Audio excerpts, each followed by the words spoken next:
JLKM के छात्र नेता देवेंद्र नाथ हिरासत में, छात्रों पर लाठीचार्ज। झारखंड कर्मचारी चयन आयोग जेएसएससी की सचिवालय सहायक सीजीएल परीक्षा का विरोध करने के आरोप में झारखंड लोकतांत्रिक क्रांतिकारी मोर्चा जेएलकेएम नेता देवेंद्र नाथ महतो को पुलिस ने हिरासत में ले लिया है। पुलिस ने उन्हें सदाबहार चौक से हिरासत में लिया। इस दौरान पुलिस ने आंदोलनकारी छात्रों पर बल प्रयोग करते हुए लाठीचार्ज कर उन्हें भगा दिया। इससे पहले पुलिस छात्रों को समझा बुझाकर वापस जाने को कह रही थी, लेकिन वे नहीं माने, जिसके बाद पुलिस ने बल प्रयोग करते हुए लाठीचार्ज किया। झामुमो के केंद्रीय महासचिव सह वरिष्ठ अधिवक्ता विजय सिंह का निधन। झामुमो के केंद्रीय महासचिव सह वरिष्ठ अधिवक्ता विजय कुमार सिंह का सोमवार की सुबह निजी अस्पताल न्यू केयर कुम्हारपाड़ा में निधन हो गया। उनका पार्थिव शरीर कुम्हारपाड़ा स्थित आवास लाया गया। झामुमो समर्थकों सहित अधिवक्ताओं और उनके चाहने वालों की विजय सिंह के अंतिम दर्शन की भीड़ लगी हुई थी। कुछ दिनों से बढ़ती उम्र के कारण वह बीमार चल रहे थे। सिंह अधिवक्ता संघ दुमका के पूर्व अध्यक्ष सहित कई पदों पर रहते हुए उल्लेखनीय कार्य कर रहे थे। वह मृदुभाषी और मिलनसार व्यक्ति थे। उनके निधन पर कई नेताओं ने शोक व्यक्त किया है। हेमंत है तो अपराधियों और हत्यारों को हिम्मत है। भारतीय जनता पार्टी के प्रदेश अध्यक्ष और पूर्व मुख्यमंत्री बाबूलाल मरांडी ने राज्य के मुख्यमंत्री हेमंत सोरेन पर निशाना साधा है। उन्होंने सोमवार को सोशल मीडिया एक्स पर ट्वीट कर कहा कि हेमंत है तो अपराधियों और हत्यारों को हिम्मत है। मरांडी ने लिखा है कि झारखंड में जमीन कारोबारियों की हत्या का सिलसिला थमने का नाम नहीं ले रहा है। आए दिन हो रही हत्याओं से प्रदेशवासियों का जीना मुश्किल हो गया है। पिछले 5 सालों में हेमंत सरकार के नेतृत्व में जिस तरह से अपराधियों का हौसला बढ़ा है, उससे रांची सहित पूरे झारखंड में खौफ का माहौल व्याप्त है। उन्होंने लिखा है कि पिछले 5 सालों में सिर्फ राजधानी रांची भर में करीब 50 लोगों ने अपनी जान गंवाई है। गत रविवार को हुई मधु राय की निर्मम हत्या ने न केवल रांची बल्कि झारखंड को दहला कर रख दिया है।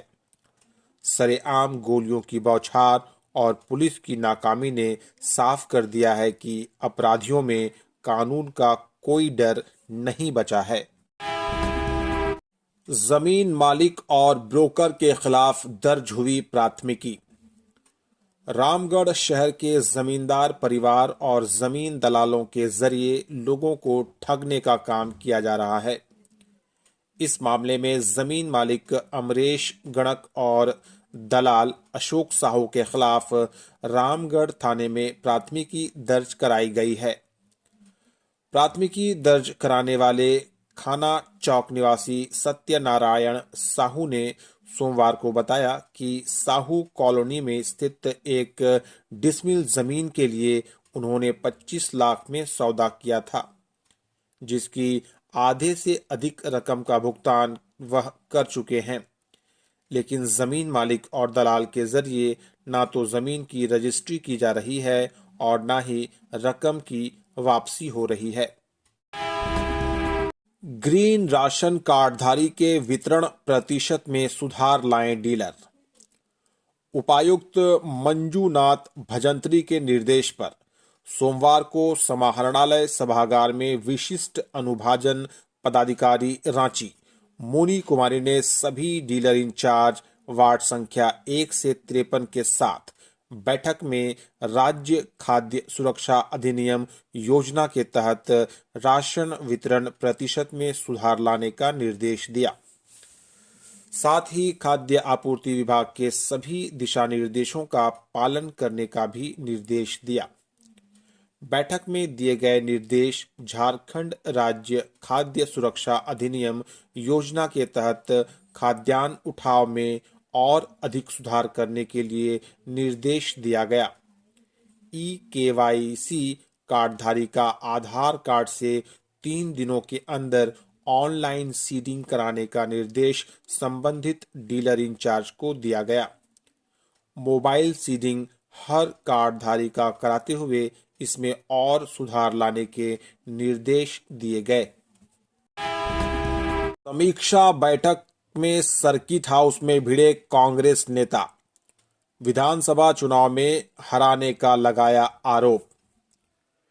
मेदिनीनगर के सर्किट हाउस में सोमवार को कांग्रेस नेता आपस में भिड़ गए।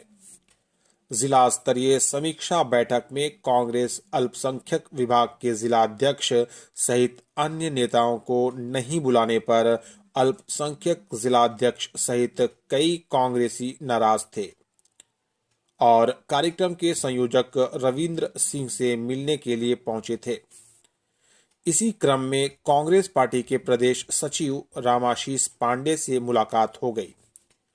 समीक्षा बैठक में नहीं बुलाने की बातचीत होते होते बात विधानसभा चुनाव तक पहुंच गई। कांग्रेस अल्पसंख्यक विभाग के जिला अध्यक्ष जिशान खान ने रामाशीष पांडे पर चुनाव में सपोर्ट नहीं करने के कारण पार्टी के डाल्टनगंज विधानसभा सीट से उम्मीदवार एन त्रिपाठी की हार का कारण बताया। इस पर जमकर कहासुनी हुई। हालांकि इस क्रम में कुछ कांग्रेसी बीच बचाव भी करते नजर आए। आदित्य पांडे ने कांके बीडीओ का अतिरिक्त प्रभार संभाला। रांची के सहायक समाहर्ता आईएएस आदित्य पांडे ने सोमवार को कांके प्रखंड में प्रखंड विकास पदाधिकारी के रूप में अतिरिक्त प्रभार ग्रहण किया। पदभार ग्रहण करने के बाद आदित्य पांडे ने बोड़या पंचायत का औचक निरीक्षण किया। यहां उन्होंने अबुआ आवास योजना, मुख्यमंत्री मैया सम्मान योजना एवं मनरेगा योजना के बारे में जानकारी ली। साथ ही योजनाओं की एंट्री की पद्धति की समीक्षा किया। उन्होंने प्रखंड के सभी पदाधिकारियों और कर्मियों को निर्देश दिया कि सभी कार्यालय ससमय आएं और अपने दिए गए उत्तरदायित्व का ईमानदारी पूर्वक निर्वहन करें। झारखंड में शीतलहर से पड़ रही कड़ाके की ठंड, 20 से बारिश की संभावना। झारखंड में शीतलहर की वजह से कड़ाके की ठंड पड़ रही है। राजधानी रांची सहित अन्य जिलों में सोमवार को सुबह कोहरा छाया रहा। धीरे धीरे मौसम साफ हुआ। ठंड की वजह से रूम हीटर की बिक्री बढ़ गई है, जबकि गरीब लोग जलावन के सहारे ठंड काट रहे हैं।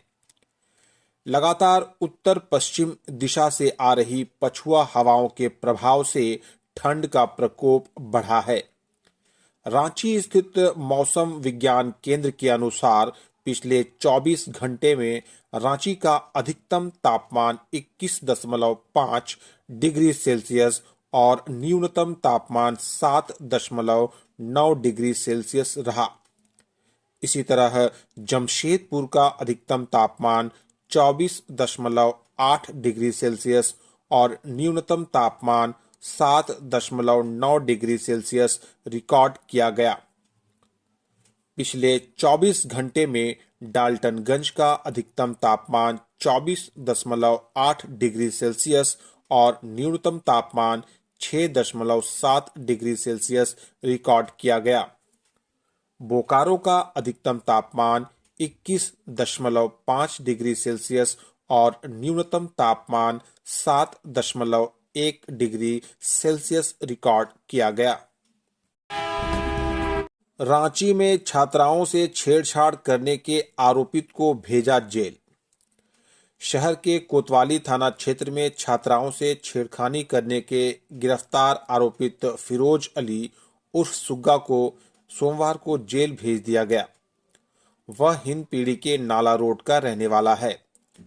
सिटी एसपी राजकुमार मेहता ने सोमवार को संवाददाता सम्मेलन में बताया कि अपर बाजार स्थित राजकीयकृत श्री शिव नारायण मारवाड़ी बालिका +2 विद्यालय की प्रधानाध्यापिका ने स्कूटी सवार अधेड़ व्यक्ति के सोनार गली के आसपास स्कूल जाने वाली लड़कियों के साथ छेड़छाड़, गंदी बात तथा गलत तरीके से छूने के संबंध में आवेदन दिया था। मामले की गंभीरता को देखते हुए प्राथमिकी दर्ज कर कार्रवाई करते हुए एसएसपी चंदन सिन्हा के निर्देश पर कोतवाली डीएसपी प्रकाश सॉय के नेतृत्व में पुलिस की टीम ने कार्रवाई करते हुए आरोपित फिरोज अली को लोअर बाजार इलाके के चर्च रोड से रविवार रात गिरफ्तार किया था। पुलिस छावनी में तब्दील हुआ जेएसएससी कार्यालय का इलाका, डॉक्यूमेंट वेरिफिकेशन की प्रक्रिया हुई शुरू।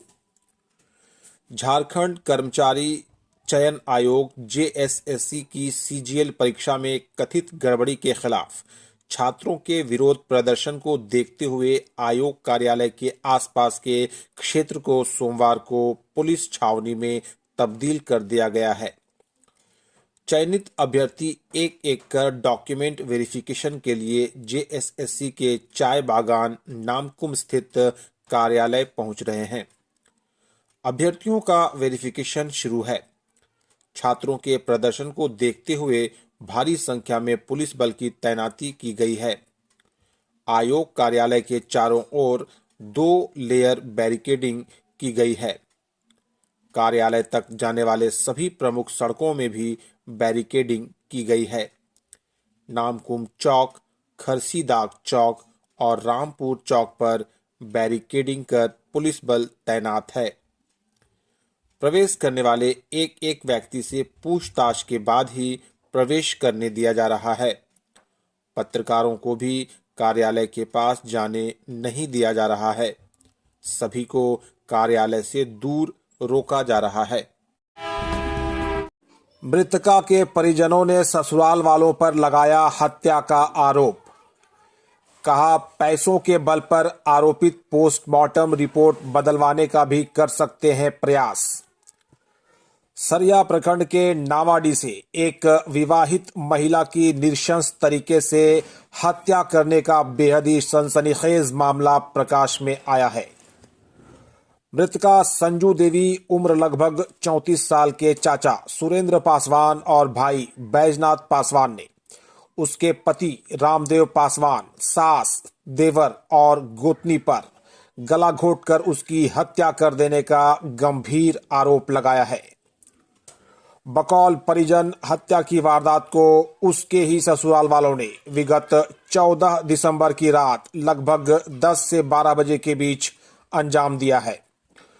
मृतका का भाई बैजनाथ पासवान ने बताया कि दीदी के देवर ने फोन कर हम लोगों को बताया कि जीजाजी का तबीयत खराब है, आइए उन्हें अस्पताल लेकर जाना है। अगले दिन सुबह लगभग 10 बजे जब हम लोग वहां पहुंचे तो अकड़ी हुई अवस्था में हमें संजू दीदी का शव मिला। घटना के बाद से ही सभी आरोपित फरार बताए जा रहे हैं। मृतक महिला का पोस्टमार्टम और अंतिम संस्कार हो जाने के बाद अब उसके परिजनों ने आरोपितों के द्वारा पैसे के बल पर पोस्टमार्टम रिपोर्ट को बदले जाने का प्रयास किए जाने की आशंका जताई है। मृतका के परिजनों ने जिला प्रशासन से इस पूरे मामले की उच्च स्तरीय जांच कराने और चिकित्सा विभाग से सही पोस्टमार्टम रिपोर्ट देने का आग्रह किया है।